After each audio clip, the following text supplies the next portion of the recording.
Yeah, my writing process is that I take the kids to school, come back, make a cup of tea, go upstairs to my study and try and read the entire internet before I do anything else at all.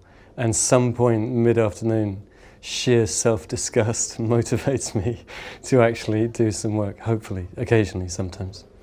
I use an app called Freedom, which means that you can't go on the internet for a while. You can do it for 1 hour, which is what I do, or 2 hours if you're incredibly brave, and that's great. Otherwise, you should go to a cafe, go somewhere where there isn't internet. Basically try and avoid distraction. I listen to music a lot. I use music to get back into whatever emotional state I was in the day before. It's a very quick recall system, and it works for me, and so it's very hard for me to write without music. And sometimes it takes a long time to find the playlist for that particular script, but when you do, when you lock into the album, however random or weird it is, then that becomes the soundtrack in your head, and as soon as you put it on, you feel you're able to write again. And then, cups of tea and panic, basically. That's my plan. And they say the problem with reading is that every time you pick up a book, you have to start again at the thing that made you put the book down. And so, but actually writing, what I tend to do is rewrite what I did the day before. And so you look back and that's how you get into it. I very rarely just started just cracking on if I was absolutely desperate. But in general, there's ways to improve what you did before. And so if you're writing at night, which I do quite often, then you tend to feel that the whole orchestra is called for. And in the morning you look at it and go, oh, that's a little over the top. And so you pull it down and take it down. And it's that process that gets you into writing the next bit, hopefully. Generally speaking, it's... I try and find something that I want to write about. It's whether it be love at first sight or grief, or it's more of a concept, and then I try and find a story to fit that, and then the characters come out of that. But it starts with wanting to explore something that I don't understand, which is almost everything. Almost every writer does a treatment, and they absolutely should. It's clearly the best way to go, but I don't. I like to be surprised. I have this idea that if I don't know what's going to happen, then hopefully nobody else will. And so then it'll be surprising when it actually does, if it's surprising to me. And so for me, it's like headlights in the dark. All I can see is the next 15 yards in front. And I kind of know I'll get there in the end if I just keep going forward, but I don't know. I can't see it and I don't know how I'll get there or where I'll get. So, but that's the fun for me, is not knowing what's happening, not what's going on. And it causes more, panic and tears. But that's still the good stuff. In the end, you just listen and you try and... I used to have a notebook and I'd write down witty phrases, and I used to kind of think, there's a bit, almost kind of stand-up bits. I have a comedy bit about the Beatles' hair, I've got to get that in somewhere. And actually, that's not what the characters should be talking about. They're generally talking about the thing that's just happened to them, or the thing they hope is about to happen to them. Do you know what I mean? And so once you stop trying to kind of impose your own will on what's happening and just listen, then if you're creating characters that have any degree of truth to them, they should hopefully, without meaning to sound too fanciful, they should tell you where it's going and they should speak to you.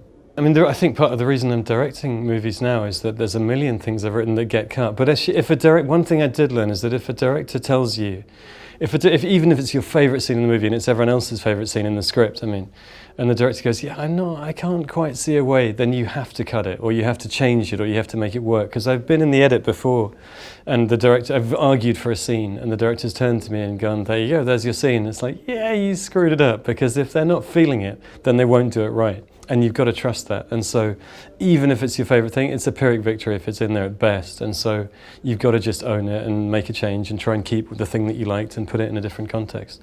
And maybe it'll be better as a result. I think you can cheat almost any other aspect of a movie than a bad script. Do you know what I mean? I think you can pretty much get away if something is dramatically wrong with almost every aspect. Even if your lead actor stinks, there's a way to cut around it, there's a way to cheat it. But I think if the script doesn't work, then probably nothing will. It's a very, very rare good movie from a bad script. And so in the end, which is the thing that we all hang on to, and it's the thing that gives screenwriters any power whatsoever, because everybody thinks they can write and everybody has opinions about what you write. But in the end, a good script will at least give you a kick-off, a good chance. I wrote a film and directed a film called Now Is Good. It's a really little film with Dakota Fanning, but there's a scene where Paddy Considine breaks down in front of her, and that was shattering to write. It's not in the book. It was an adaptation from the book, and I don't think that scene is in the book.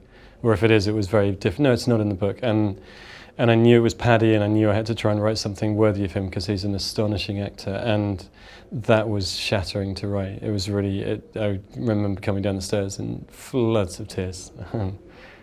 Yeah, that was, but brilliant. That's the thrill as well. If you think you've nailed it, and people cry at the scene, and Paddy's magnificent. So that's the good stuff. It's lovely writing for people that have been cast. You can just do a mimicry thing. I mean, you can try and you watch their stuff, you try and put it in their wheelhouse. And obviously, if you're writing for the confidence that writing for Maggie Smith gives you, it's also terrifying because it's Maggie Smith, and she'll tell you if it's a bad line, and she'll, and you're wasting her if you don't give her some good stuff. But the confidence that if you give her a good joke, she'll kill it is fantastic. There's nothing nicer. So Mamma Mia 2, I was writing for. Obviously, most of it was already cast from the first movie. And so to know that you're writing for Meryl and Colin and, all those people, Julie, Christine, Pierce, Amanda, is simultaneously terrifying. But if you can't enjoy that, then you should get out of show business. Do you know what I mean? That's the good stuff. When I know I'm going to direct it, which is very rare, I didn't know I was going to direct Mamma Mia. And if I had known, I wouldn't have written a dance sequence on 14 boats. I just totally thought that was someone else's problem, and then was very surprised and flattered to be asked to do it. I think there was just no one else around, and we had a start date, so that's how I got the gig. But in general, when you're writing it, you have a kind of platonic sense. You know there'll be lovely music, but you don't know what it is, and you know it'll be somebody gorgeous and moving, but you don't know who it is. And when you're directing, I don't let things go. I don't let lines go that aren't quite working. If I don't understand and fully own a scene, then I can't let it go. Whereas if there's going to be a director coming on, then I can send him something or her something and go, I think it's close, and they can bring whatever they want to finish it off, and we'll work on it together. But I'm more, obviously it's more dependent on what I do, and so you have to respond to that. Churchill defines success as the ability to move from failure to failure without loss of enthusiasm. And I think in any business that's great, but in our business it's incredibly important. I've failed far more times than I've succeeded. I mean, arguably I've failed every script that I've written. I still watch and go, yeah, that's not what I hoped it would be. But I think that's where you learn, you pick yourself up and you carry on. But I mean, yeah, many. I've had films that are made that I was upset by the way that the director made them, which is again part of why I'm doing it myself now to a degree, or now I upset myself, which is even worse. I fail myself. But it's in the absolute nature of it that you will fail. It's hardwired into what you do. People will judge you, and you will fail, and that's a tough gig, but fun. I have to take slightly less notes now because the things I've done have gone okay. And I think as you get older, they just feel that they can't quite be so dogmatic, and they're a little bit more respectful, and I'm probably better at it as well. I'm quicker as well at saying the ones I'm not going to do.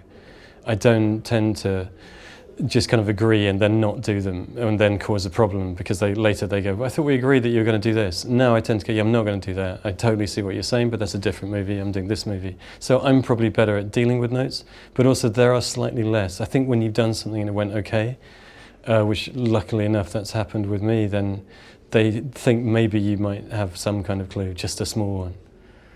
There's actually not a single line from The Best Exotic Marigold Hotel, the novel, not even the title. It's called These Foolish Things, and it became, over the course of 6 years, it got freer and freer. It wasn't my intention when I started to go in and completely gut it, but actually it just became something totally different, characters with different names. All we really held on to was the original brilliant idea.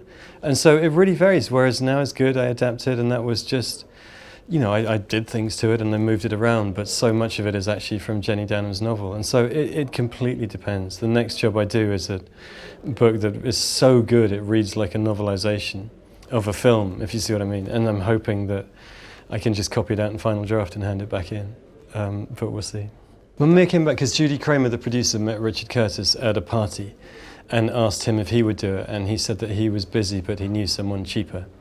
And so she came to me, and then Richard, we went into his caravan for a week and stuck up our favourite 30 ABBA songs on the wall and tried to kind of find a way to zigzag in between them. And then I went away and wrote it. And it was just nothing but a pleasure. It was ridiculous fun. Laugh. I mean, writing with someone, which I'd never done before. We weren't really writing together, but just coming up with stuff. Just trying to make him laugh. If you can make Richard laugh, that's a golf shot. And so just trying to crack him up was a magical incentive to do good things. And yeah, that's how it happened. All because of him and Judy, the producer. Yeah, sequels are weird because they're always judged in the light of the predecessor, sometimes in a good way and sometimes in a bad way. The first Marigold movie was not liked in the UK. They were very snooty about it, which was like, all right, it was a little disappointing. And then it obviously did well, and they were really nice about it in America. And the sequel was the exact reverse. It was lauded here, and they stomped all over it in the US. And so you can't really get away from the movie that's been before and people's preconceptions of this one. But again, I just chose not to really worry about that. I thought it was an amazing opportunity to take characters that you already knew and maybe go a little bit deeper, because you can just start with Dominic and Amanda, for example, breaking up. You don't need to establish who they are before they break up, and you can have Colin and Stellan arrive at the end for Dancing Queen, and it's all joy without needing to show Amanda's pain that they're not coming in the first place, without having to show the phone call where they go, I'm really sorry, I can't make it, because it's got all that history from the first movie. And then obviously Meryl can show up at the end and make everybody cry, because we all know all that stuff. So it just seemed like this gorgeous chance to take everything Catherine and the others had already done and just run further with it. Just worry less, go for it, write more, just commit, write more, and be wrong fast, I think would be my best advice. Be wrong fast. You can't get it right till you get it written, all those cliches, but if you just worry less and do something, and then once you've done something you can make it better. But be wrong fast.